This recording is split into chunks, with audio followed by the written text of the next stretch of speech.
Yuk dukung Mimin agar lebih semangat lagi. Terima kasih yang sudah subscribe. La, tolong transfer uang 50 juta ke nomor rekening Mas sekarang ya. Aku mengernyitkan dahi membaca pesan singkat dari suami. Untuk apa dia meminta uang dalam jumlah banyak seperti itu? Untuk apa, Mas? Mas Arya. Aku butuh banget. Ibu sakit. Sakit apa, Mas? Aku ke Jakarta nyusul kamu aja ya. Sekalian pengen lihat ibu. Gak usah, lah, kamu juga kan keadaannya sedang kurang sehat. Di rumah saja, nanti uangnya tolong ditransfer. Jangan pakai lama, soalnya butuh banget. Oke. Aku menatap layar gawai, ada sedikit rasa khawatir karena setahuku ibu memang memiliki riwayat penyakit gula, dan bisa kambuh kapan saja. Tapi, kok tumben sekali suami meminta uang sebanyak ini kepadaku? Biasanya semua masalah akan dia tangani sendiri dan tidak pernah melibatkan diriku sama sekali. Apa mungkin Mas Arya sedang sangat kesulitan di Jakarta? Ada apa? No! Aku terkesiap ketika tiba-tiba seseorang mengusap lembut bahuku. Dia adalah Bisani, orang yang membantu merawatku sejak kecil, apalagi setelah kecelakaan yang menimpaku beberapa tahun yang lalu sehingga membuat kaki ini cedera dan tidak bisa berjalan. Mas Arya kirim pesan ke saya. Katanya ibu sakit dan butuh uang. Menurut Bibi, sebaiknya saya ke sana atau transfer saja ya? Soalnya perasaan saya itu tiba-tiba gak enak banget. Gak tahu kenapa perasaan saya itu gelisah banget, Bi, kayak deg-degan terus. Mas Arya juga kan udah beberapa hari ini tidak pulang. Kalau begitu kita ke Jakarta saja, no? Kita nyusul suami kamu. Aku mengangguk setuju. Bisani segera mengemasi barang-barang yang hendak dibawa ke Jakarta, sementara aku mencoba membantu sebisa mungkin, karena gerakanku memang terbatas. Entah kapan kaki ini bisa kembali normal, sebab sudah berkali-kali terapi tapi masih belum ada perubahan. Padahal, kata dokter yang menangani dulu, aku bisa kembali berjalan normal jika rajin terapi. Selepas subuh aku berangkat menyusul suami tanpa sepengetahuan darinya, berniat ingin memberikan kejutan kepada Mas Arya. Pasti dia senang banget melihatku tiba-tiba sudah berada di depan mata. Hingga pukul 9 siang, mobil yang mengantarku sampai di gang komplek yang ditinggali ibu mertua dan aku lihat seperti sedang ada acara besar di sana. Ada pelaminan juga di halaman rumah ibu, juga tenda yang terlihat lumayan mewah. Siapa yang menikah? Sebab setahuku, semua anak-anak ibu berkeluarga bahkan sudah memiliki anak semua. Pak Karyo menepikan mobil di sebuah lahan kosong sesuai arahan Hansip yang bertugas. Aku menurunkan kaca mobil, melihat sekilas siapa yang sedang duduk di atas kursi pelaminan. Mas Arya dan seorang perempuan cantik tengah duduk sambil tersenyum bahagia dan sesekali saling memandang. Ada ibu juga di sana bersama 3 orang anak yang lainnya, dan mereka semua terlihat begitu bahagia. Ya Allah, benarkah dia suamiku? Tega sekali dia mengkhianati cintaku. Pak, maaf numpang tanya. Siapa yang menikah? Tanyaku kepada Pak Hansip, untuk memastikan. Anaknya Bu Haryanti, Mbak. Mas Arya namanya. Jawab si Hansip sambil tersenyum sopan. Oke, terima kasih. Sama-sama, Mbak. Aku memotret suami serta istri barunya yang tengah duduk manis sambil saling melempar senyum di pelaminan lalu menjadikannya story di WhatsAppku. Supaya Mas Arya tahu kalau aku sudah mencium pengkhianatan yang sudah dia lakukan. Aku juga tidak akan mengirimkan uang walaupun hanya seperak, biar dia kelimpungan mencari sendiri buat biaya pernikahannya yang megah itu. Enak saja. Dia telah berkhianat, berani membagi cintanya tapi, aku yang harus memodalinya juga. Aku kepengen tahu, apakah dia mampu membayar semua itu? Dan aku juga pengen lihat seperti apa reaksinya nanti setelah melihat story di WhatsAppku. Meskipun aku cacat tapi aku tidak terima diperlakukan seperti itu. Aku tidak mentolerir pengkhianatan. Aku masih bisa hidup sendiri juga mandiri. Toh, selama ini juga punya suami hanya di atas kertas doang. Dia jarang pulang, apalagi mendatangi diriku. Part kedua. POV Arya. Mas, lihat story-nya Nirmala. Dia memposting foto pernikahan Mas Arya sama Mbak Siska. Bisik Irni adikku, membuat mata ini membulat tidak percaya. Dengan tangan gemetar mengambil ponsel dari saku celana, mengecek kebenaran ucapan Irni dan ternyata Nirmala benar-benar mengunggah foto pernikahanku dengan istri baruku. Duh, bisa gawat kalau begini. Mana dia belum transfer uang yang aku minta lagi. Mas, kamu mau kemana? Tanya Siska ketika melihat diri ini turun dari pelaminan. Enggak, Dik. Mas cuma mau lihat teman. Tadi katanya dia sudah sampai di depan gang. Dustaku, sebab tidak mau Siska sampai tahu kalau aku sebenarnya sudah punya pendamping hidup. Oh, ya sudah. Dia tersenyum manis kepadaku. Aku pun segera berlari ke arah parkiran, mencari keberadaan istri ingin memberi penjelasan kepadanya. Kosong. Tidak ada mobil Nirmala di sana. Ya Tuhan, pasti dia marah sekali dan kecewa karena pengkhianatan ini. Habis mau bagaimana lagi? Aku malu punya istri cacat seperti dia. Mau diceraikan juga tidak tega, karena penyebab dia seperti itu juga diriku sendiri. Aku yang menabraknya hingga kaki perempuan itu cedera dan mau tidak mau menikahi dirinya sebagai permintaan maaf. Tapi tentu saja dia tidak tahu kalau aku pelaku sebenarnya, sebab setelah kecelakaan itu aku segera melarikan diri dan kembali beberapa bulan setelah kejadian. Datang Mbak Pahlawan karena butuh uang untuk membayar hutang. Habis sudah kalau seperti ini. Dia pasti tidak akan mau lagi mengucurkan dana, apalagi membiayainya pernikahan mewah ini. Duh, bagaimana ini? Pusing kepalaku. Kembali masuk, duduk di pelaminan sambil terus memikirkan Nirmala. Semoga saja dia cukup tahu diri dengan keadaannya dan mau menerimaku kembali. Bagaimana Mas? Apa Nirmala masih di depan? Bisik Irni. Gak ada, Ir, mungkin dia sudah pulang. Terus bagaimana, Mas? Mas juga gak tahu. Aku menghempaskan bokong secara kasar di kursi. Memijat pelipis yang terasa berdenyut, menoleh sekilas ke arah Siska sambil mengulas senyum tipis mencoba menutupi rasa takut serta gelisah yang tengah mendera. Lagian si Nirmala gak nurut banget sama omongan suami.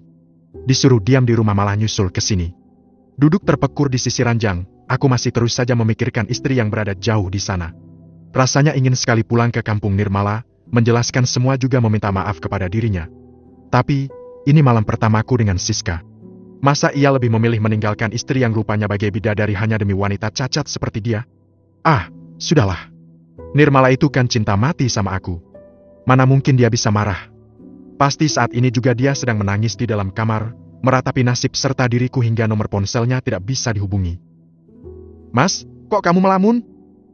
Aku terkesiap saat tiba-tiba tangan halus istri baruku mengusap lembut dada ini. Oh, enggak, Dek. Mas cuma grogi saja karena ini yang pertama buat Mas. Dustaku lagi. Siska tersenyum penuh cinta. Dia lalu memeluk tubuhku dengan agresif, tidak ada rasa malu sama sekali seperti saat aku melakukannya dengan Nirmala. Bahkan dia terlihat begitu pandai menyenangkan pasangan. Kamu memang luar biasa, Siska. Tapi tunggu.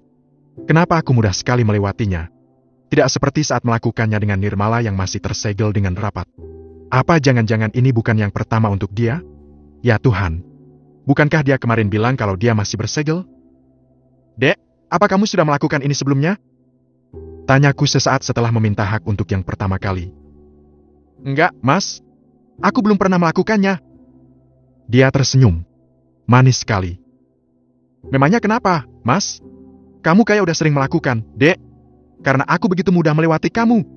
Mungkin karena terlalu terbawa suasana, Mas.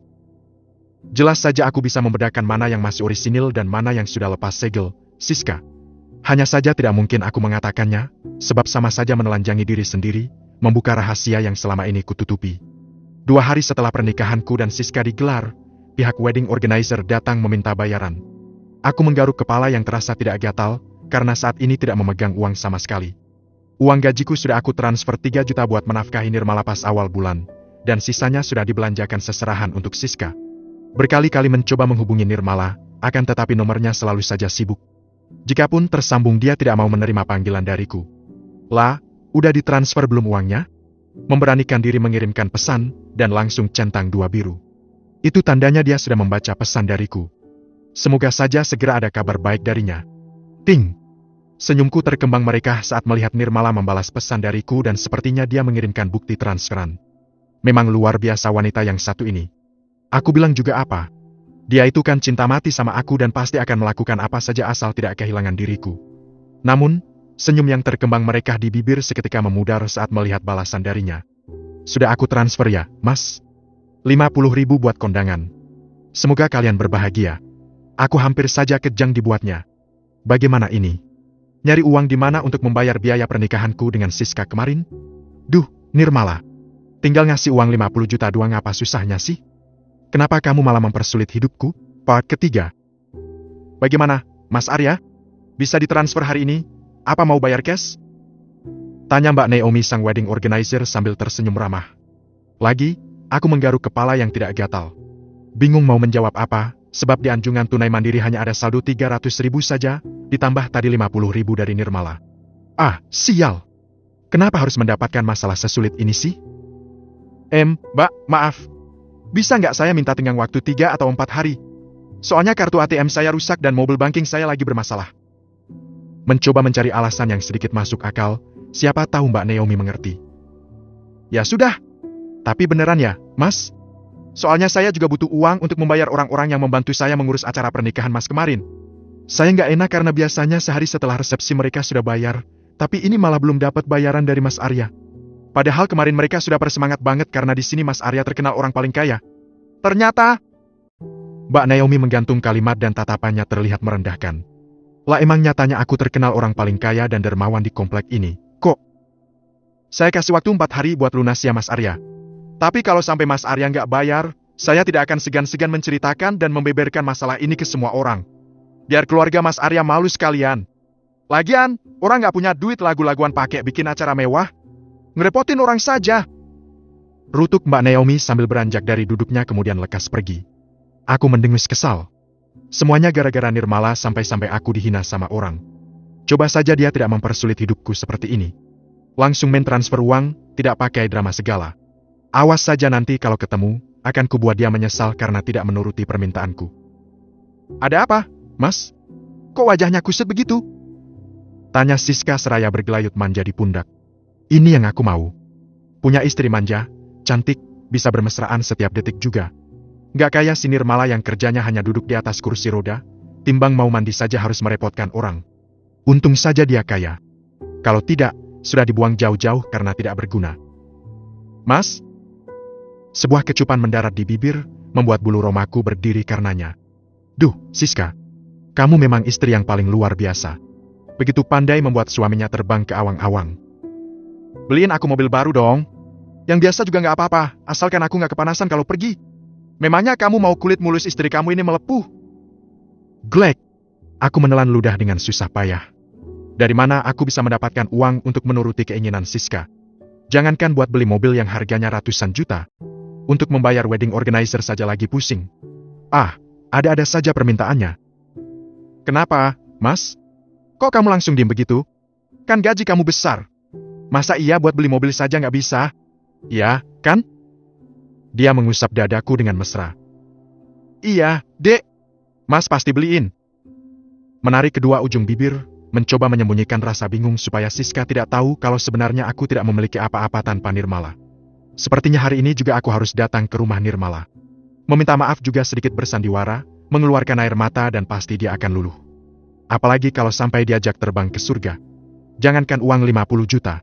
Dia juga pasti mau memberikan lebih dan bisa membelikan mobil baru untuk Siska. Duh, kenapa tidak kepikiran sampai ke situ? Nirmala kan bucin akut. Dia pasti tidak mau kehilangan diriku. Satu-satunya laki-laki yang mau menerima dia apa adanya. Dek, Mas ada telepon dari kantor. Mas disuruh keluar kota 2 hari. Kamu baik-baik di rumah ya? Ucapku seraya mengecup puncak kepala istri baru. Ya, Mas. Masa pengantin baru malah mau ditinggal? Protesnya manja, membuat diri ini tidak tega. Demi masa depan kita semua, sayang. Katanya kamu mau beli mobil baru. Menangkup wajah sang bidadari, mengunci netranya dengan pandanganku sambil menerbitkan senyuman termanis yang aku punya. Oke suamiku tersayang. 2 bulat beningnya langsung berbinar. Gegas menyambar kunci mobil, pamit kepada ibu juga menitipkan istriku tercinta supaya tetap dalam pengawasannya saat aku tidak ada. Siska itu cantik bagai bidadari, pasti banyak sekali laki-laki yang masih mengincar dirinya, terpesona dengan wajah cantik tanpa celah itu. Kamu serius mau nemuin Nirmala, ER? Tanya ibu seraya menatap tidak yakin. Iyalah, Bu, kalau nggak nemuin dia, aku mau bayar wow pakai apa? Orangnya udah nagih dan ngancem kalau aku nggak segera bayar, dia akan menceritakan ke orang-orang. Memangnya ibu mau nggak dihormati lagi gara-gara dianggap miskin? Jawabku setengah berbisik, tidak mau Siska sampai tahu kalau aku hanya lelaki kere. Ya sudah, hati-hati. Salamin buat Nirmala. Tolong bilangin ke dia, ibu pengen perhiasan baru.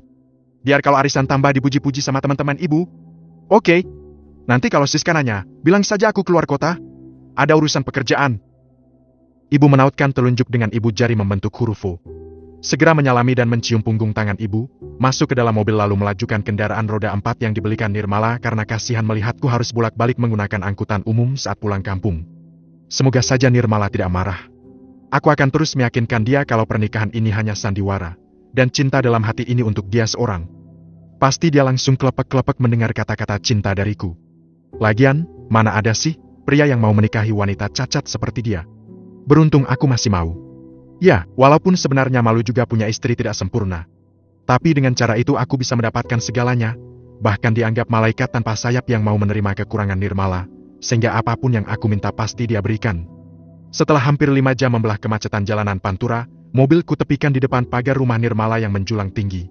Rumah paling bagus dan paling mewah di komplek tempat tinggalnya, sebab ayah mertua seorang pebisnis yang sukses. Hanya saja karena kesibukannya itu membuat dia kurang memperhatikan anak semata wayangnya. Merapikan tampilan, menyemprotkan minyak wangi supaya istri langsung terpesona ketika melihat aku datang.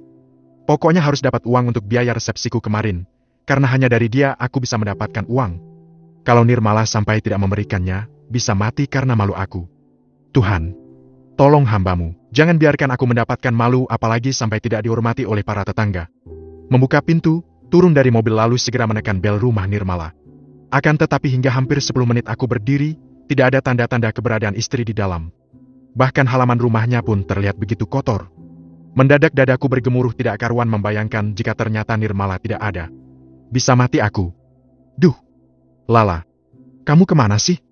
Merogoh saku celana, mengambil ponsel mencoba menghubungi nomor istri, tetapi tidak aktif. Ya salam. Kepanikan mulai kurasakan ketika sudah hampir setengah jam menekan bel tapi tidak kunjung ada yang membukakan pintu.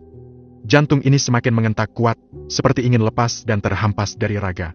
Aku menguyar rambut frustasi. Stres, khawatir, takut malu, itu yang sedang kurasakan saat ini. Sekali lagi menekan bel rumah, berharap Nirmala keluar sambil menerbitkan senyuman lalu mengajakku masuk kemudian memberikan uang setelah kupuaskan. Hening. Hanya angin yang menyapa, membelai kulit seolah sedang menertawakan diriku. Esal. Arg. Bisa gila mendadak aku kalau begini. Cari siapa, Mas? Malala ya? Tanya seorang tetangga yang kebetulan lewat di depan rumah. Iya, Bu, tapi dari tadi nggak ada yang bukain pintu. Kira-kira pada kemana ya penghuninya? Memangnya Mas Are nggak tahu? Mbak Lala kan sudah pindah kemarin. Pindah? Iya, Mas. Kemana, Bu? Saya kurang tahu. Soalnya Mbak Lala dan Bisani tidak bilang apa-apa sama saya. Aku menelan saliva dengan susah payah.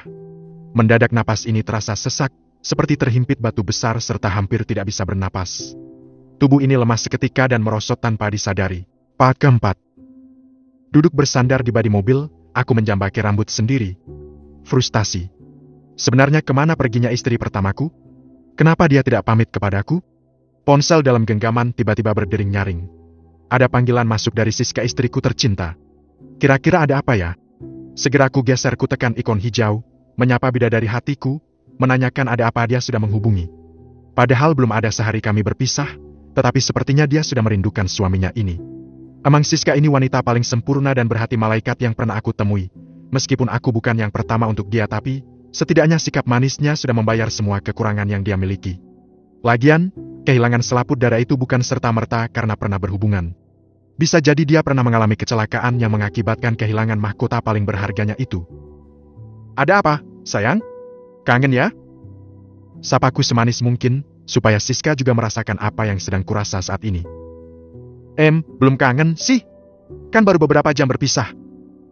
Jawaban istri membuat hati ini mendadak perih laksana sedang tertancap ribuan panah Pandawa 5 yang mematikan Bisma secara perlahan. Aku sudah gede rasa serta bahagia setengah mati. Malah dia bilang belum rindu. Lantas, untuk apa dia menghubungi kalau tidak kangen? Mas, transfer uang sekarang ya? 2 juta.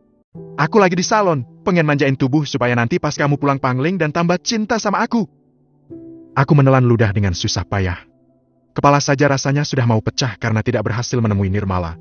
Sekarang dia malah minta uang 2 juta. Tuhan, berat sekali cobaan yang mendera hidupku saat ini. Semoga segera menemukan jalan keluar dan bisa membayar semua hutang yang melit. Mas, kamu dengar nggak sih? Transferin aku uang sekarang ya. Aku tunggu. Katanya lagi. Apa, Dek? Halo, Dek? Halo? Aku pura-pura tidak mendengar dan buru-buru mematikan sambungan telepon juga menonaktifkan ponsel. Sekarang aku tidak tahu harus kemana dan bagaimana. Kalau langsung pulang Siska akan curiga dan merajuk jika tidak aku berikan uang kepadanya. Tapi kalau terus-terusan di jalan seperti ini, aku bisa kelaparan dan kehausan. Sementara di rekening hanya tersisa 100.000 saja. Lebih baik aku mendatangi rumah Jojo dan meminta dicarikan solusi olehnya. Dia kan punya banyak kenalan. Siapa tahu ada salah satu temannya yang mau meminjamkan uang kepadaku. Sambil merapalkan doa menyalakan mesin kendaraan roda 4 milikku, membelah jalanan kota Mangga menuju kediaman Jojo. Aku disambut ramah oleh pria berambut keribu itu dan langsung dibuatkan kopi sebagai ucapan selamat datang. Padahal, aku sangat berharap dia menyuguhi nasi padang karena perut sudah terasa lapar. Nasib. Ada apa, Yar? Tumbenan mampir? Tanya Jojo setelah kami sama-sama duduk di ruang tamu. Setelah berbasa-basi sebentar ku ceritakan semua masalah yang menimpa, dari A sampai Z supaya dia mengerti dan bisa memberikan solusi. Kamu bisa bantu carikan pinjaman tidak, Jo? 100 juta saja kalau ada. Kalau nggak ada 75 juga nggak apa-apa.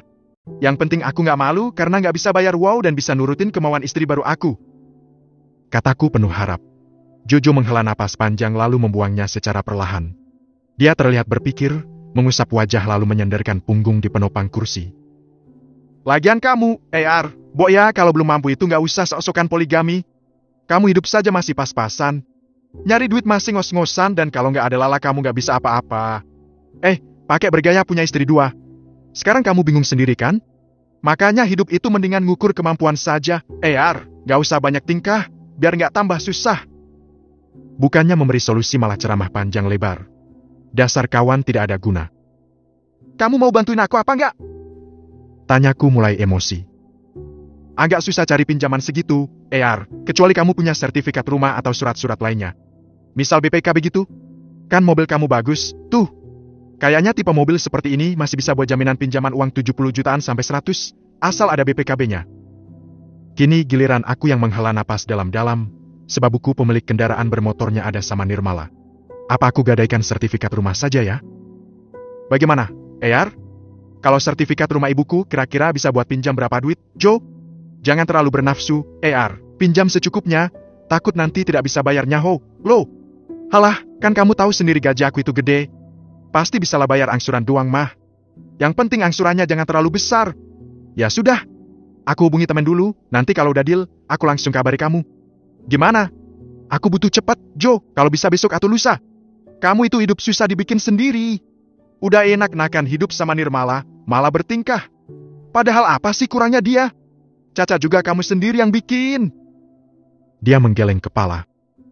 Jangan sampai rahasia aku bocor, Jo, masalah ini juga. Apalagi kalau Siska istri baruku tahu tentang statusku. Bisa ditinggalin aku sama dia. Aku nggak mau ikut campur urusan lain, Ar. Ya sudah. Aku pamit balik. Jangan lupa kabari segera. Nggak pakai lama. Jangan sampai aku dipermalukan. Jojo hanya diam tidak menyahut. Ekspresinya datar, terlihat tidak suka denganku. Bu, tolong ke gang rumah depan. Aku mau bicara sama ibu. Jangan sampai Siska tahu. Ku kirimkan pesan kepada ibu setelah sampai di depan gapura komplek, meminta dia menemui diriku. Aku tidak mungkin langsung pulang sebab nanti Siska curiga. Belum lagi harus dikejar-kejar dia dimintai uang terus. Lama-lama bisa botak kepalaku memikirkan masalah yang tiada pernah ada habisnya. Satu belum selesai, datang masalah baru yang lebih runyam. Amsyong banget hidupku ini. Apa aku kualat karena mengkhianati cinta wanita baik seperti Nirmala? Sepertinya tidak. Bukannya laki-laki itu boleh menikahi lebih dari satu wanita? Jadi aku tidak salah dong. Lamat-lamat kulihat ibu datang diantar oleh tukang ojek langganan. Buru-buru dia berjalan menghampiri, masuk ke dalam mobil menanyakan maksudku meminta bertemu di depan gerbang komplek. Aku mau minjem sertifikat rumah ibu buat digadein. Soalnya Lala pindah nggak tahu kemana. Sepertinya dia sengaja menghindari aku, Bu. Keluhku menahan emosi yang kembali meninggi. Kok bisa, Ar? Mata wanita dengan jambul katulistiwa itu mendelik tidak percaya. Mungkin itu juga ekspresi yang aku tunjukkan kemarin ketika tahu kalau Nirmala pergi tanpa permisi. Kamu gak lagi ngeprank ibu, kan? Aku menyentak napas kuat. Boro-boro buat ngeprank dan menjahili orang. Otakku saja sudah hampir buntu, tidak bisa berpikir sama sekali kalau sedang kalut seperti ini. Aku serius, Bu, Lala pergi. Rumahnya kosong. Kalau aku ketemu sama dia gak mungkin dong minta ibu kesini, pasti saat ini juga aku lagi seneng-seneng sama dia. Terus? Sekarang bagaimana, Ar? Cuma satu jalan keluarnya, Bu, pinjami aku sertifikat rumah biar bisa bayar wow. Kalau nggak, aku pinjam uang ke ibu. Kan kemarin amplop dari orang-orang kondangan banyak. Biar kita nggak perlu gadaikan sertifikat. Apaan? Amplopnya kebanyakan isinya goceng maceban. Pada numpang makan enak doang tamu-tamunya. Yang isinya gede cuma beberapa orang doang. Makanya ibu kesel. Kalau begini kan jadi rugi bandar. Lagian ibu juga sih, kalau kondangan cuma ngisi ceban. Paling gede 15.000. Ya wajar kalau sekarang orang-orang juga kondangannya segitu. Ibu mendengus kesal mendengar serentetan kalimat yang keluar dari mulutku. Untuk apa tersinggung? Orang nyatanya begitu kok. Ibu nggak mau pinjemin sertifikat rumah, takut nggak kebayar dan rumah ibu disita ban. Tolak ibu sambil melipat tangan di depan dada. Ya sudah kalau begitu, asalkan ibu siap dicibir tetangga karena nggak mampu bayar, dibilang orang miskin dan tidak lagi dihormati. Ya sudah, tapi janji jangan sampai gak ditebus. Bisa tambah malu ibu nanti. Siap, Bu. Memeluk tubuh gempal ibu, berterima kasih karena akhirnya mendapatkan solusi. Walaupun sebenarnya bukan benar-benar jalan keluar, sebab pasti menambah masalah serta beban baru di kemudian hari. Segera menghubungi Jojo sahabatku, mendesak dia supaya cepat mencarikan orang yang mau membantu dan akhirnya dia mengajakku bertemu sore ini juga di sebuah cafe ternama di ibu kota. Dengan semangat 45 juga membaraku datangi cafe tersebut, berjalan cepat menuju meja yang sudah dipesan. Namun, langkah ini berderap kaku ketika melihat seorang wanita cantik nan anggun tengah duduk bersama Pak Irsyad bosku. Senyum terkembang menawan di bibir tipisnya, beberapa kali juga kulihat laki-laki berusia 35 tahun itu mencuri pandang, dengan pindaian penuh kekaguman membuat hati ini terbakar cemburu. Panas. Dadaku terasa seperti tersiram lava gunung berapi mendengar tawar yang si perempuan. Sakit. Perih terparut luka tersayat cemburu. Part kelima. POV Nirmala. Kamu tidak apa-apa, lah? Tanya Kak Irsyad seraya menatap wajahku sekilas. Aku mengulas senyum kepadanya, menyembunyikan luka yang tengah meraja di dada. Sakit, itu sudah pasti. Hati wanita mana yang tidak terluka jika melihat suami yang dicintainya tengah bersanding dengan perempuan lain, padahal statusnya masih sah menjadi suamiku. Tapi biarlah. Aku tidak mau memperebutkan laki-laki pengkhianat seperti dia. Tubuhku memang cacat, tetapi tidak mau hanya gara-gara ketidakberdayaanku membuat orang-orang yang kucintai memperlakukan seenaknya sendiri. Kalau Mas Arya lebih memilih perempuan itu ya, silakan. Aku tidak akan melarang apalagi sampai bertindak barbar di depan orang banyak. Bukan sifatku seperti itu. Aku akan bermain secara halus, menghancurkan dia secara perlahan tanpa mengotori tangan. Membunuh tanpa menyentuh. Kamu yang sabar ya, lah, kakak akan membantu kamu sebisa mungkin. Kamu tidak sendirian. Ucapnya lagi seraya menyunggingkan bibir. Terima kasih. Apa kamu sudah mengurus perceraian kamu dengan Arya? Secepatnya akan aku urus, Kak. Aku akan meminta pengacara keluarga mengurus semuanya. Untuk saat ini, aku akan bersembunyi dari Mas Arya, karena aku yakin pasti dia sedang mencariku. Bagaimana dengan rencana kamu setelah berpisah dengan suami benalu kamu itu, lah? Belum ada rencana, Kak? Mau menenangkan diri dan mengobati luka ini sendiri? Apa masih ada kesempatan kedua untuk aku, lah? Aku mau kita kembali seperti dulu. Tidak terpikirkan sampai ke situ, Kak. Aku takut kembali dikecewakan. Aku akan setia. Tapi dulu kakak meninggalkan aku setelah tahu aku cacat. Terus, apa bedanya kakak sama Mas Arya? Lah, aku. Sudahlah, Kak. Aku sedang tidak mau membahas masa lalu. Aku ingin hidup sendiri, karena sendiri ternyata lebih menyenangkan. Kak Irsyad terlihat mencengkeram kemudi kuat, hingga buku-buku tangannya memutih. Masih teringat jelas dulu ketika Mbak Delima memberitahu kalau aku mengalami kecelakaan dan tidak lagi bisa berjalan, Kak Irsyad langsung pergi begitu saja, dan dia memutuskan pertunangan kami secara sepihak dengan alasan masih ingin melanjutkan karirnya. Aku tahu, pasti dia malu memiliki pendamping hidup seperti aku ini. Mana ada seorang pengusaha muda yang mau jalan sama perempuan berkursi roda seperti diriku.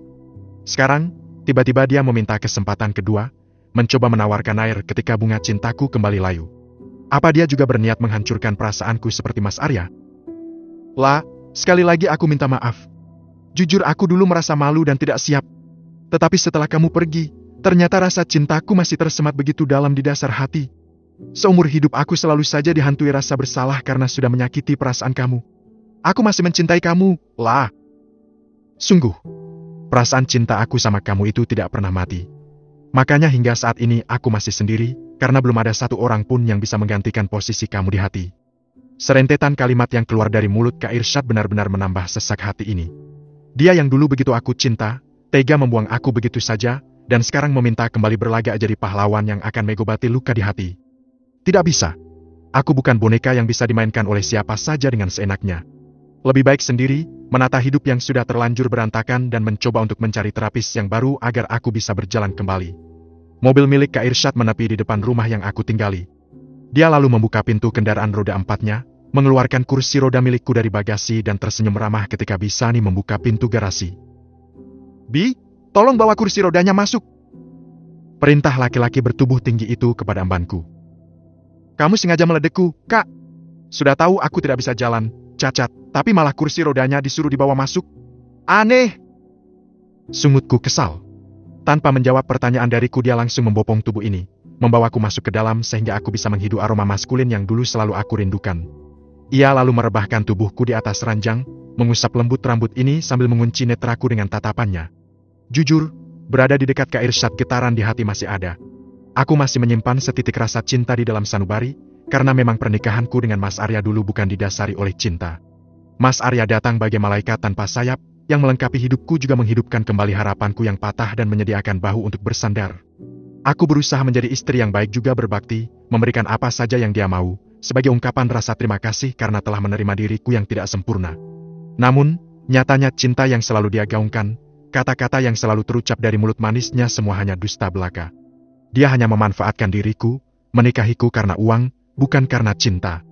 Sakit rasanya diperlakukan seperti itu oleh para lelaki. Dan siapapun orang yang sudah membuatku menjadi cacat seperti ini, aku hanya bisa berdoa kepada Tuhan, supaya kelak mendapatkan balasan yang setimpal, supaya bisa merasakan apa yang aku rasa. Bahkan mungkin mendapatkan balasan yang lebih menyakitkan. Andai saja dia mau bertanggung jawab dan tidak langsung kabur meninggalkan diriku yang terkapar tidak berdaya di tengah jalan. Jika saja pelaku itu membawaku ke rumah sakit untuk segera mendapatkan pertolongan, mungkin saat ini aku sudah bisa jalan karena mendapatkan penanganan lebih cepat juga tepat. Tetapi bad boy itu langsung kabur meninggalkan diriku setelah menabrak tubuh ini hingga terpental, bahkan aku saja tidak sampai melihat siapa yang melakukannya, juga plat kendaraan yang dia gunakan. Kamu kenapa melamun? Lah, apa masih memikirkan Arya?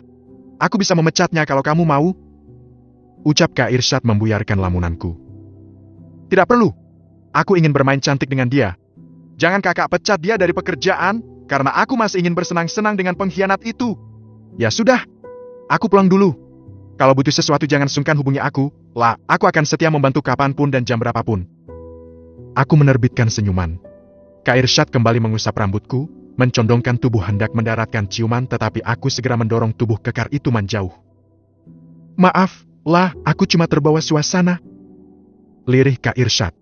Dua bulat beningnya mengisyaratkan luka serta cinta yang teramat dalam, juga rindu yang belum sepenuhnya ia curahkan. Ya sudah, aku pulang. Besok aku kesini lagi. Aku diam tidak menyahut, takut terbawa perasaan hingga akhirnya kembali jatuh juga sakit seperti dulu. Kak Irsyad beranjak dari duduknya lalu mengayunkan kaki meninggal aku sendiri di dalam kamar. Ponsel di dalam tas terdengar berbunyi nyaring. Ada panggilan masuk dari Virgo, orang yang aku suruh memata-matai suami serta istri barunya. Aku juga membayar beberapa orang lagi untuk membantu menghancurkan Mas Arya serta gundiknya itu. Dia berani bermain api, maka dia sendiri yang akan terbakar perlahan, hangus menjadi abu. Ada info apa lagi, Fir? Tanyaku sambil meluruskan kaki yang terasa nyeri. Saya ada informasi bagus tentang Siska, Mbak. Tapi sepertinya tidak mungkin kalau saya bicarakan lewat sambungan telepon. Jawab Virgo terdengar serius. Ya sudah, kamu ke rumah saja, Fir. Saya tunggu. Baik, Mbak. Lekas memanggil Bisani untuk membawakan kursi roda ke kamar, berdiri dengan kedua tangan bertopang pada meja lalu duduk di atas kursi roda dan keluar dari kamar. Tidak lama kemudian terdengar suara sepeda motor orang suruhanku masuk ke pekarangan rumah. Seraut wajah tampan dengan senyum khasnya muncul, memberi salam lalu menghampiri diriku dan segera duduk setelah ku persilakan. Ada info apa, Fir? Tanyaku penasaran. Ini, Mbak. Dia menyodorkan beberapa lembar foto wanita yang terlihat tidak asing di mata, mirip seperti Siska tapi dia begitu berbeda. Hidungnya pesek dan kulitnya gelap serta kumal. Sementara yang aku lihat kemarin di pelaminan, Siska begitu putih juga cantik. Tubuhnya juga langsing bak gitar Spanyol, hampir tidak ada celah dari fisiknya. Kenapa kamu ngasih foto ini sama saya? Siapa dia, Fir? Siska sebelum operasi plastik. Dia itu cantiknya nggak alami, Mbak. Dia juga ternyata punya satu anak, tapi tidak diakui. Siska mengaku masih single dan Mas Arya tidak tahu kalau cantiknya Siska hasil operasi plastik.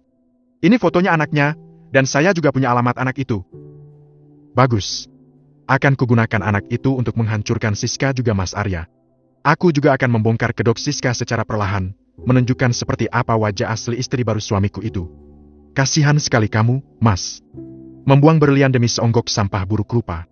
Tapi laki-laki sampah memang pantas bersanding dengan perempuan sampah pula. Sekarang kamu boleh senang dan menganggap istri kamu bidadari yang sempurna. Tapi aku pengen tahu reaksi kamu setelah tahu wajah Siska sebenarnya. Part ke-6. Apa kamu bisa antar saya ke rumah anak itu sekarang, Fir? Besok saja, Mbak. Tadi kan Mbak Lala habis pergi sama Pak Irsyad. Saya takut Mbak Lala kecapean. Gak tega liatnya. Aku menghela napas. Benar juga sih, apa yang dikatakan Virgo. Aku tidak boleh terlalu memaksakan diri, supaya lekas sehat dan bisa kembali berjalan. Mbak, besok ke lapangan yuk. Dulu ibu saya juga sakit kayak Mbak Lala. Tapi dia rajin belajar jalan tiap pagi. Nginjek rumput yang masih berembun sambil berjemur. Alhamdulillah sekarang ibu udah bisa jalan. Tapi ya dibarengi tetapi juga sih. Ajak Virgo dan sepertinya aku berminat. Siapa tahu dengan cara terapi seperti itu lama-lama bisa jalan. Kan tidak ada yang tidak mungkin jika Tuhan sudah berkehendak. Oke, jam berapa? Tanyaku mantap. Jam 6, Mbak. Besok 5:30 saya jemput. Bagaimana? Oke, saya setuju. Laki-laki berambut cepak itu menerbitkan senyuman. Bayaran kamu saya transfer sekarang, ya Fir. Siap, Mbak. Saya minta 500.000 saja. Buat pegangan selama 1 minggu. Dahiku mengerit sambil menatap wajah tampannya dengan mimik heran. 500.000? Kan perjanjiannya 2 juta untuk setiap informasi. Titip di Mbak Lala saja. Saya hanya butuh buat makan, karena kos-kosan saya juga baru dibayar. Imbuhnya lagi, seolah mengerti isi hatiku. Oke? Sip. Pria dengan garis wajah tegas itu lalu pamit pulang, dan berjanji akan datang kembali besok. Alarm pagiku terdengar berbunyi nyaring. Aku membuka mata perlahan, menyibak selimut lalu berusaha turun dari tempat tidur. Tidak lama kemudian pintu kamarku terbuka. Seraut wajah senja muncul menerbitkan senyuman sebagai ucapan selamat pagi. Menyambut hariku yang selalu terlengkapi oleh kasih sayang darinya. Bisani asisten rumah tangga yang sudah kuanggap sebagai ibuku sendiri berjalan menghampiri, membawakan segelas susu vanila hangat untukku. Mas Virgo sudah nunggu di depan. Nolala minum dulu susunya, habis itu segera temui dia. Ucap wanita itu dengan intonasi sangat lembut. Aku mau mandi dulu, Bi, tolong bilangin ke dia suruh tunggu sebentar. Jawabku dengan penuh semangat. Aku pengen sekali cepat bisa jalan dan membalas kecurangan Mas Arya. Menghancurkan rumah tangganya bersama Siska, hingga dia menangis meratapi nasibnya karena telah berani mengkhianati cintaku. Masuk ke dalam kamar mandi, membersihkan seluruh tubuh sambil memijat kaki perlahan, menggerakkannya supaya tidak terlalu kaku lalu menggosok sabun beraroma lavender ke seluruh tubuh dan menyiramnya kembali menggunakan air hangat. Aku pasti akan segera sembuh, juga bisa kembali sehat seperti sedia kala. Aku yakin itu. Memantas diri di depan cermin, memandangi wajah yang terlihat cantik memesona. Hanya saja karena kakiku ini cacat jadi sulit sekali mendapatkan jodoh, dan terpaksa menikah dengan Mas Arya. Sebab hanya dia satu-satunya lelaki yang mau menerima keadaan diriku. Tapi siapa sangka, dia ternyata hanya memanfaatkan diriku, menikahiku karena uang, bukan karena tulus mencintaiku. Masih terekam jelas juga dalam ingatan saat pria misterius itu menghantam tubuh ini hingga terpental beberapa puluh meter, berguling-guling di atas aspal hingga aku tidak sadarkan diri. Dan entah mengapa Tuhan begitu baik kepada orang yang telah mencelakai diriku. Dia tidak tersentuh hukum, bahkan sulit sekali untuk dicari. Terlebih lagi, saat itu jalanan dalam keadaan sepi dan tidak ada satu orang saksi pun di tempat kejadian perkara. Kok malah melamun? Mas Virgo sudah menunggu dari tadi di depan. Ayo, katanya mau belajar jalan. Ucap Bisani menyentakku dari lamunan. Iya, Bi, aku udah siap. Mengulas senyum tipis kepadanya. Bisani mendorong kursi rodaku ke depan, menemui laki-laki yang baru beberapa hari aku kenal lewat Mbak Delima sahabat ayah. Sudah siap? Tanya Virgo dengan wajah sumringah. Siap. Ayo. Laki-laki bertubuh tegap itu lalu membantuku masuk ke dalam mobil, meminta kunci mobil kepada Bisani dan segera membawa kendaraan roda 4 milikku melaju menuju lapangan sepak bola. Di sini? Tanyaku ragu. Iya. Ayo kita turun. Oke. Virgo menyuruhku berjalan merembet di pagar sambil terus mengawalku, memijat kakiku perlahan sambil sesekali menggerak-gerakkannya. Dulu saya sering membantu ibu kalau sedang berjemur seperti ini. Rencananya kalau kamu mau, saya juga akan mengajak kamu ke tempat terapi ibuku dulu. Di sana sudah banyak pasien yang sembuh, termasuk ibu. Itu pun jika Mbak Lala berkenan. Saya mau, Fir. Saya kepengen sembuh dan membalas semua sakit hati saya kepada suami. Niat sembuhnya jangan jelek seperti itu, Mbak. Aku terlalu sakit hati, Fir. Kamu sih, belum pernah merasakan seperti apa rasanya disakiti. Riak wajah pria berjambang tipis itu tiba-tiba berubah. Apa ada yang salah dengan perkataanku? Apa mungkin dia juga pernah mengalami apa yang sedang aku alami saat ini? Kita sarapan dulu, Mbak. Udah siang. Tapi Mbak ke parkirannya jalan kayak tadi ya? Nanti saya traktir makan soto Bogor. Ajak Virgo seraya beranjak dari duduknya dan membantuku untuk berdiri. Dengan semangat 45 berjalan merembet di pagar, menahan rasa nyeri di kaki asalkan bisa berjalan kembali. Keringat sebesar-besar biji jagung juga mulai menyembul dari balik pori-pori, membasahi wajah serta pakaian yang tengah aku kenakan. Dan dengan penuh perhatian, pria berhidung bangir itu mengelap wajahku menggunakan sapu tangan miliknya. "Mbak, kamu beli mobil di mana?" "Itu mobil yang Mbak pakai punya suami saya." Aku terkesiap ketika tiba-tiba seorang perempuan berdandan cetar menghampiriku yang sedang beristirahat di taman, tidak jauh dari lapangan. Hari ini aku memang sengaja membawa mobil yang aku ambil dari Mas Arya. Aku mengangkat satu ujung bibir sambil menatap wajah Siska. Enak saja dia mengaku-ngaku. "Ini mobil saya, Mbak. Saya yang beli, bukan suami Mbak." Jawabku santai. "Tapi warna, plat dan mereknya sama, Mbak." "Apa jangan-jangan suami Mbak ini tukang begal ya? Soalnya suami saya kemarin cerita kalau mobilnya dibegal pas pulang kerja." Dia menunjuk wajah Virgo sambil bersungut-sungut. Tampak dari kejauhan Mas Arya berjalan ke arah kami dengan wajah penasaran. Buru-buru menggeser tubuh dengan susah payah, lebih mendekat ke arah Virgo lalu merangkul lengan pemuda itu dan menyandarkan kepala di bahunya. Awalnya dia terhenyak dan terlihat salah tingkah. Tetapi setelah melihat Mas Arya, Virgo langsung ikut memainkan perannya dengan baik. Ia mengusap lembut rambutku, membuat wajah suami memerah dengan amarah berkobar-kobar. Dia tampak berusaha menyembunyikan amarah serta rasa cemburunya, karena melihat aku sudah bersama pria lain. Lebih tampan dan lebih muda pula. Aku suka melihat bahasa tubuhnya yang sedang menahan emosi. "Sayang, aku nggak jadi sarapan ah. Aku maunya sarapan kamu aja di rumah." Ucapku semanja mungkin, membuat tangan Mas Arya terkepal erat di samping tubuh. "Ya sudah, kita pulang sekarang." Tanpa dikomando, pria berusia 25 tahun itu segera membopong tubuhku, dan aku mengalungkan tangan di leher Virgo sambil melempar senyum nakal, persis seperti wanita kurang belayan kasih sayang yang suka menjajakan tubuh di pinggir jalan. Biarlah. Semua kulakukan demi mengobati luka hatiku. Karena dalam sanubari ada kepuasan tersendiri melihat pengkhianat itu marah dan terbakar cemburu. Mungkin dia pikir saat ini aku sedang meratapi nasib dan menangisi kepergiannya. "Kamu salah, Mas. Terlalu mahal air mataku buat menangisi suami tidak setia seperti kamu. Aku sudah biasa dilukai sejak kecil. Dari ditinggal oleh wanita yang menyandang gelar sebagai ibu, tidak diakui oleh dia, dan sekarang diduakan oleh kamu. Hatiku sudah kebal." Ekor mataku terus melirik ke arah suami yang sedang berdiri mematung di samping selingkuhannya. Kepalan tangannya terlihat semakin erat sementara dia tidak bisa berbuat apa-apa melihatku bersama laki-laki lain. "Dasar cemen. Kalau kamu pria sejati, kejar aku dan bilang ke istri baru kamu kalau aku ini istri kamu juga. Pasti kamu tidak berani kan?" "Terima kasih, Fir. Maaf kalau saya lancang." Ucapku ketika pria dengan garis wajah tegas itu mendudukkan aku di jok mobil. "Saya senang membantu Mbak Lala." Virgo melengkungkan bibir dan menggusap rambutku. Sementara aku lihat, laki-laki yang masih menyandang gelar suami itu masih terpaku menatap aku dengan penuh rasa cemburu. "Silakan nikmati permainan kamu sendiri, Mas. Bagaimana rasanya? Panas, bukan? Itu belum seberapa. Akan kubalas kecurangan yang sudah kamu lakukan dengan sesuatu yang lebih menyakitkan. Aku juga akan mengambil semua hak juga milikku secara perlahan, sampai kamu tidak memiliki apapun dan akhirnya dibuang oleh istri muka palsu kamu itu." Part ke-7. POV Arya.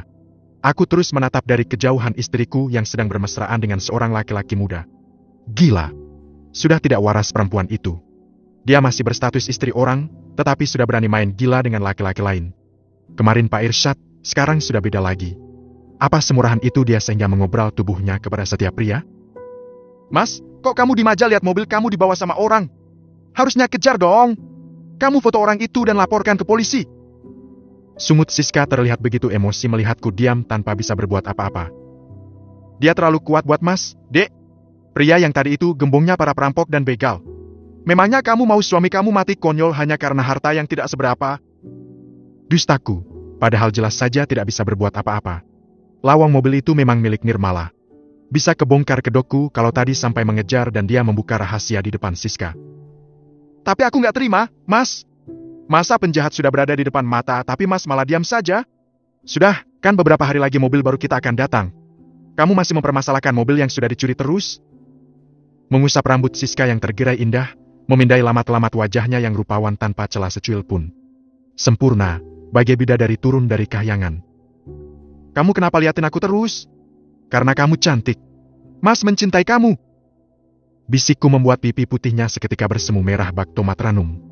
Ingin sekali segera melahapnya, namun sayang kami sedang berada di tempat umum. Mas bisa aja. Perempuan jelmaan sang dewi itu mencubit pinggangku, hingga diri ini mengaduh kesakitan. Ganas sekali dia. Sudah macam kalajengking menyengat mangsanya saja. Sakit, tetapi harus tetap pura-pura memasang wajah cool biar dia tidak menganggapku cemen. Mas? Panggil Siska seraya melingkarkan tangan di pinggang. Iya, cantik. Ada apa? Bulan madu, yuk. Aku pengen banget jalan-jalan ke Korea, pengen ketemu opa-opa di sana yang ganteng-ganteng. Sekalian mau operasi plastik? Siska tersedak ludah sendiri ketika aku menyebut operasi plastik. Mungkin dia pikir aku serius dengan perkataanku tadi. Mana mungkin aku menyuruh dia operasi plastik, sementara wajahnya saja sudah cantik luar biasa. Ekspresinya nggak usah seperti itu, Dek. Mas mana serius? Kamu itu sudah cantik luar dalam. Mas tidak pernah salah menjadikan kamu sebagai istri Mas. Mas mencintai kamu, Dek. Ih, Mas ini. Demen banget ngegombal. Lagi-lagi dia mencubit pinggang. Aku meringis kesakitan tetapi mencoba memasang wajah biasa. Lagian, itu tangan kok suka sekali mencubit-cubit. Memangnya dia pikir tidak sakit? Untung cantik, kalau tidak, aku balas perlakuannya tadi. Eyar, bagi ibu duit dong. Pagi-pagi sekali ibu sudah menodongkan tangan sambil tersenyum sandiwara. Memangnya duit yang kemarin, ibu kemanakan? Kan sudah aku kasih 25 juta, Bu.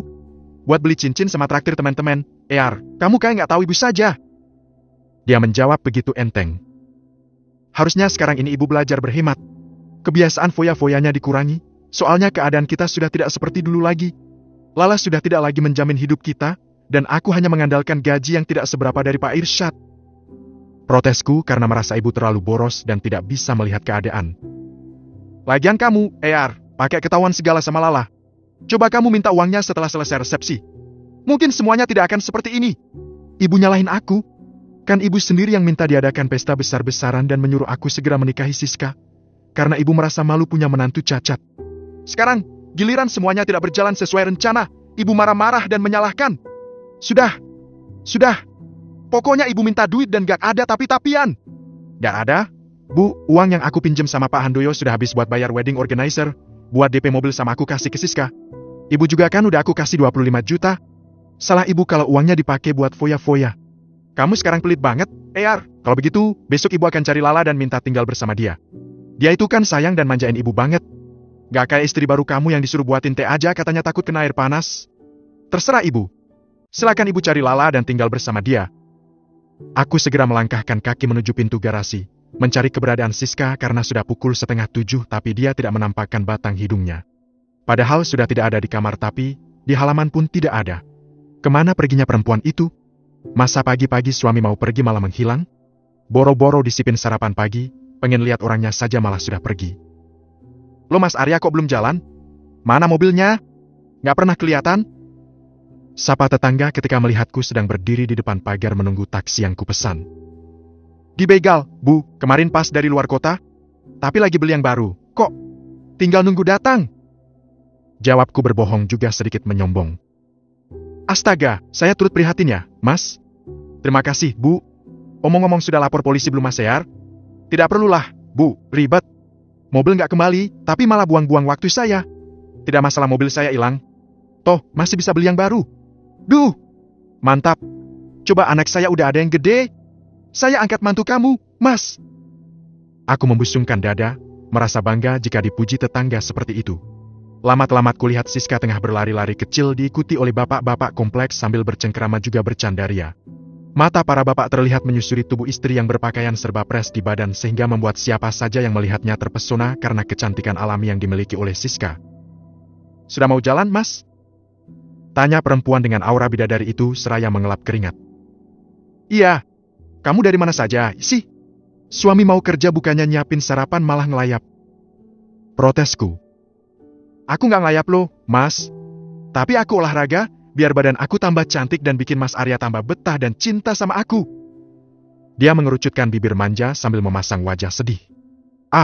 Rasanya menyesal sekali karena sudah berkata sedikit keras kepadanya. Hati Siska ini kan selembut sutra. Mana bisa dikerasi seperti tadi.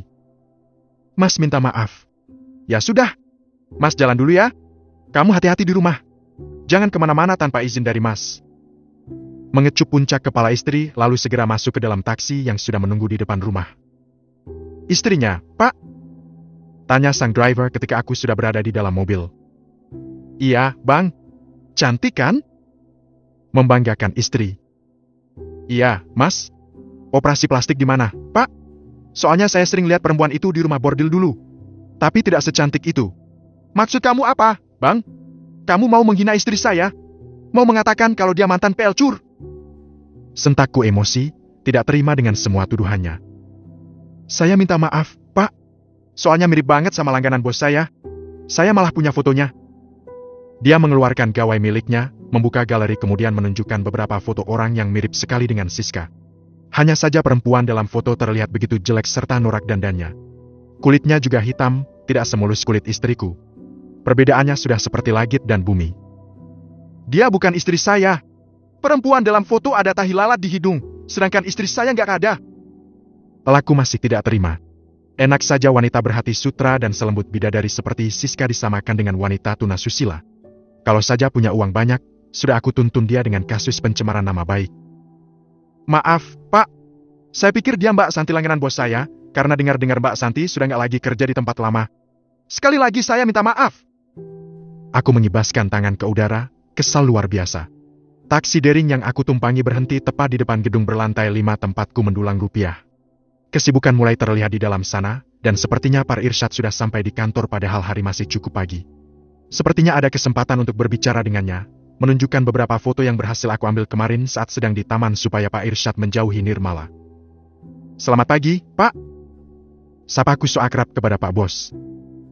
Pagi. Dia malah menjawab datar, bahkan tidak menoleh sama sekali. Dasar jumawa. Mentang-mentang banyak duit, bisa berbuat seenaknya kepada bawahan. Awas saja nanti kalau aku sudah kembali sama Nirmala. Akan kubeli perusahaan ini dan kujadikan dia office boy, juga tukang antar jemput Siska nanti. Pak, bisa bicara sebentar? Saya punya informasi penting tentang pacar Bapak.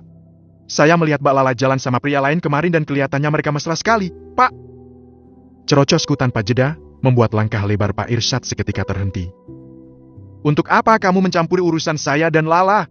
Itu bukan ranah kamu, Arya. Mata alangnya menatap ke arahku dengan pindaian tidak suka.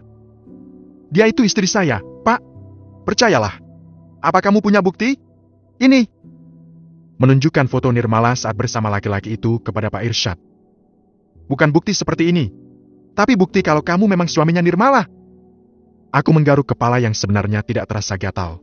Bagaimana membuktikannya kalau kami saja hanya menikah di kantor urusan agama, dan semua buku nikah disimpan oleh Nirmala. Aku sengaja tidak mau membawa buku nikah karena takut ada tetangga yang tahu tentang statusku. Apalagi istriku itu cacat. Malu rasanya mengakui dia di depan banyak orang. Sudah. Saya mau ada rapat penting, juga mau ke kantor polisi nganterin pacar saya. Dia mau melaporkan kasus tabrak lari yang dialaminya 2 tahun yang lalu, sampai-sampai dia harus kehilangan masa depan dan duduk di atas kursi roda seperti itu. Saya sudah tidak sabar ingin bertemu dengan si pelaku dan mematahkan kakinya supaya bisa merasakan apa yang Lala rasakan selama 2 tahun. Aku meneguk saliva dengan kasar, juga merasakan kalau bumi tempatku berpijak seakan tengah berguncang.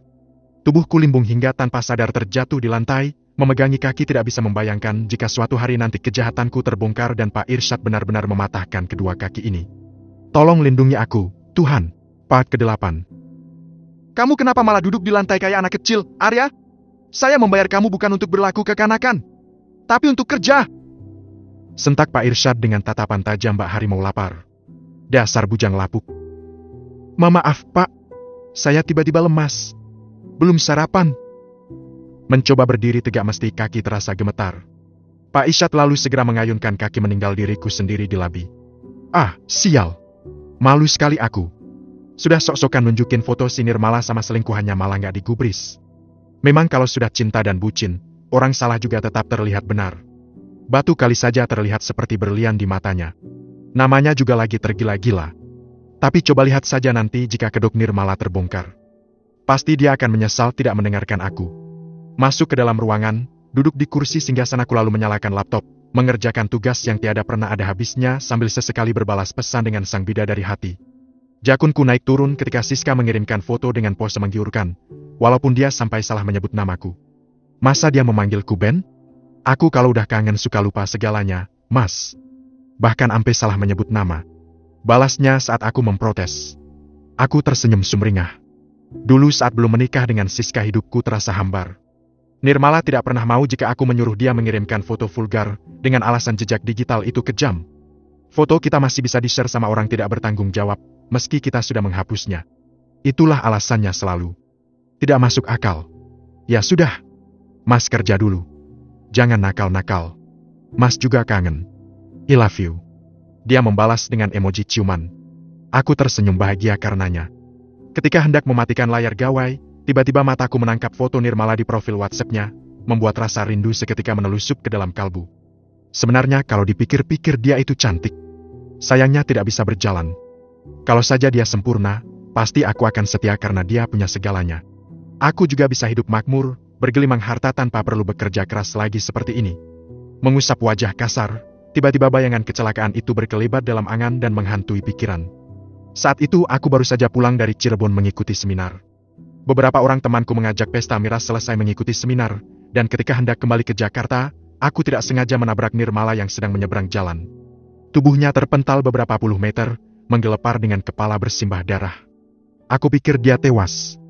Tetapi Tuhan malah menakdirkan aku kembali bertemu dengannya di sebuah rumah sakit dan melihat dia dalam keadaan terpuruk. Aku berusaha menggali informasi tentang wanita itu dan ternyata dia seorang anak pengusaha ternama, calon pewaris tunggal semua harta keluarganya.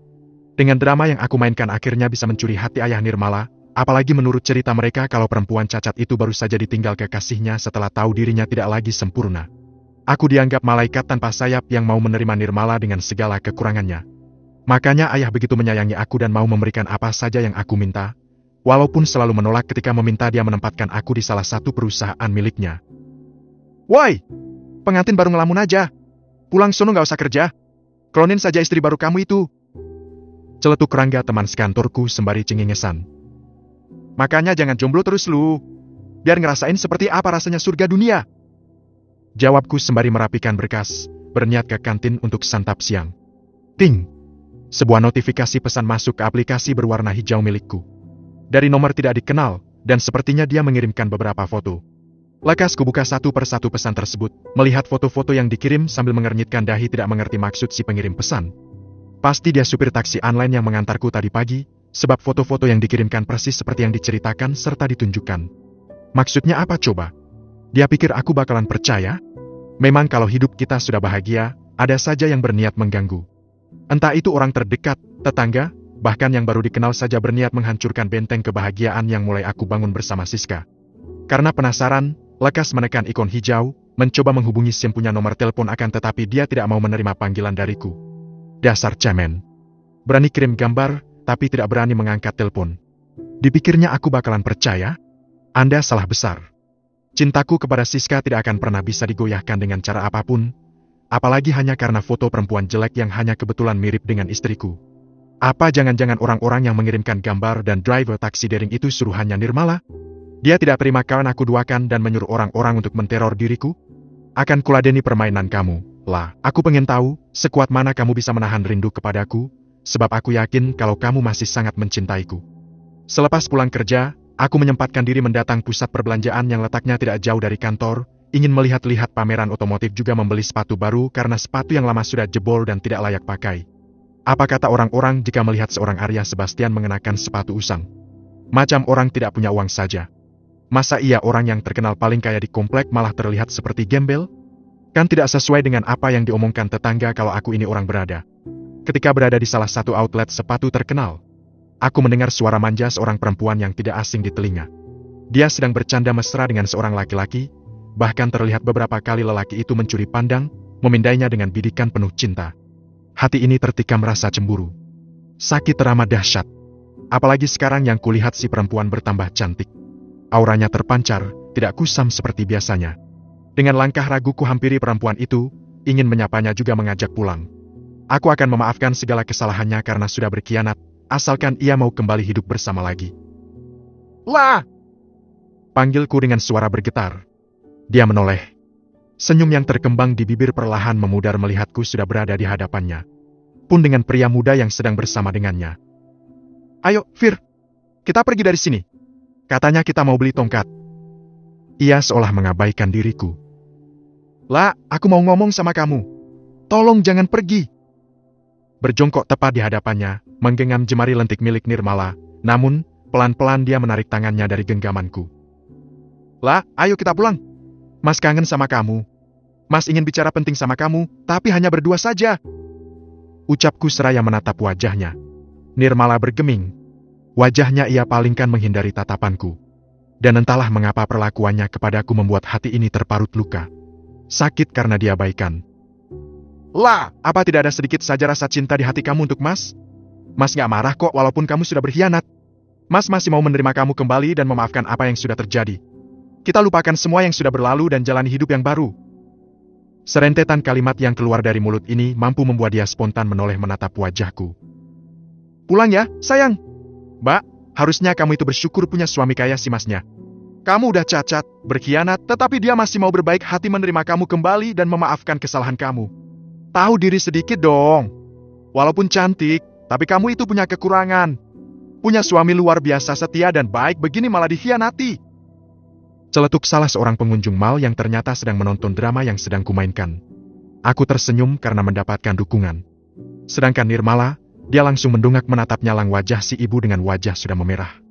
Sepertinya dia mulai terpancing emosi. Padahal selama ini tidak pernah sedikit pun aku melihat dia marah seperti itu. Coba ibu ulangi sekali lagi, Bu. Coba saya pengen dengar tadi ibu bilang apa. Sungutnya sambil menatap wajah ibu tadi dengan tatapan tajam bagai pedang. Saya cuma menasihati saja, Mbak. Gak perlu marah-marah. Memangnya ibu tahu apa yang sedang terjadi antara saya dan laki-laki ini? Enggak, kan? Besok-besok kalau ada orang sedang mengobrol tidak usah sok-sokan nyelak, karena ibu tidak tahu permasalahannya. Saya memang cacat, tapi saya punya hati dan tidak terima kalau terus-menerus disakiti. Memangnya ibu mau kalau suami ibu diam-diam menikah lagi dengan perempuan lain, meminta ibu untuk membiayai pernikahannya dengan cara berbohong dan mengatakan butuh uang untuk biaya pengobatan ibunya, dan dia selalu memoroti ibu. Ibu mau? Kalau ibu mau silakan ambil laki-laki hebat yang ibu puji-puji ini. Silakan. Karena saya tidak butuh laki-laki sampah seperti mantan suami saya ini. Jelek. Kata-kata Nirmala bagai silet yang sedang mengiris tipis hati ini lalu menyeramnya menggunakan air garam. Perih tak terperih. Kamu juga Mas Arya, silakan kamu nikmati hidup dengan istri plastik kamu itu, selagi Tuhan belum membuka kedok istri baru kamu. Dan jangan menyesal nanti jika tahu siapa si Siska sebenarnya. Lah, tapi Mas juga masih mencintai kamu. Oke, sekarang aku kasih pilihan, Mas. Kamu mau kembali sama aku tapi hidup miskin dan tinggal di rumah kontrakan, dengan catatan kamu yang memenuhi seluruh kebutuhan aku, atau memilih berpisah dengan aku dan aku kasih kamu hadiah mobil. Aku nggak mau mobil, lah. Riak wajah Nirmala tiba-tiba berubah. Senyum samar terkembang di bibir merah mudanya yang memang cantik walaupun tanpa polesan. Mas maunya rumah kamu yang di kampung dan kamu bicara sama ayah kamu supaya Mas dikasih wewenang di perusahaan ayah. Setelah itu Mas tidak akan lagi mengganggu hidup kamu. Mas nggak mau miskin, lah. Mas nggak mau orang-orang pada hilang rasa hormat sama Mas. Ucapku antusias. Coba dari kemarin memberikan pilihan seperti ini. Kan gak perlu repot-repot berpura-pura. Oke, kalau begitu fix kita pisah. Ternyata kamu tidak berubah. Kamu tidak pernah mencintai aku. Kamu hanya mau numpang hidup enak. Terus, kapan kamu akan memberikan rumah itu? Lah, saya hanya menguji kamu saja, Mas. Dan ternyata kamu gagal dalam ujian. Mana ada perempuan yang mau memberi fasilitas kepada suami dan selingkuhannya? Tubuh aku boleh cacat, tapi tidak bucin, apalagi sampai mengejar-ngejar laki-laki pengkhianat seperti kamu, Mas. Aku tidak mau menyanyiakan hidup aku, menghabisi waktu untuk meratapi pengkhianatan kamu. Tidak akan pernah. Yang ada aku bahagia bisa lepas dari kamu, juga merasa bersyukur karena Tuhan sudah membuka kedok kamu sebelum aku benar-benar mencintai kamu. Lah, tolong dengarkan penjelasan dari Mas. Apanya yang mau dijelaskan? Semuanya sudah jelas. Lah, Mas tadi cuma... Ayo, sayang. Kita pulang. Nirmala menggenggam jemari kekasihnya dan mereka pergi meninggalkanku begitu saja. Sial. Dia ternyata menjebakku. Lagian kenapa aku bodoh sekali tadi?